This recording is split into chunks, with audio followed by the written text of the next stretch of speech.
Hello' everyone, কি খবৰ সকলোৰে? নিশ্চয় চবেই ভালেই আছে। আজি মন্দিৰ গৈছিলোঁ, জগন্নাথ মন্দিৰলৈ। ভণ্টিৰ হৈ কিবা দান দিব লগা আছিলে, সেইকাৰণে জোনাক মই আৰু ভণ্টি গৈ আহিলোঁ। ভাল লাগিলে গৈ, বহুত দিনৰ মূৰত গৈছোঁ। তাৰপিছত তাৰ পৰা আহিলোঁ, বহুত গৰম পৰিছে আজি।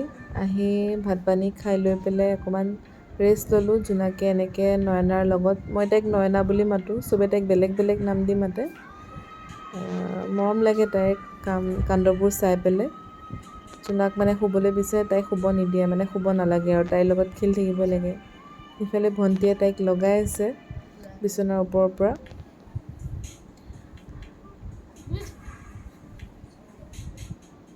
জোনাকক মানে তাই ঠেলি ঠেলি দিয়ে হাতখন দি, মানে তাইক মানে জেগা বেছিকৈ লাগে আৰু খজুৱাই দিলে খুব ভাল পায় মূৰটো তাই। সেয়া চাওকচোন কেনেকৈ ঠেলি দিয়ে ভৰিকেইটা দি, চাই খুব ভাল লাগে মোৰ। সেই এনেকেই পাৰ হ'ল দিনটো। তাৰপিছতে শুই উঠি পেলাই চাহ খালোঁ, মাও আহিল অফিচৰ পৰা। আন ছিজনত জেলেপি খাই খুব ভাল লাগিলে। বাৰু আজিলৈ আহিছোঁ, থেংক ইউ।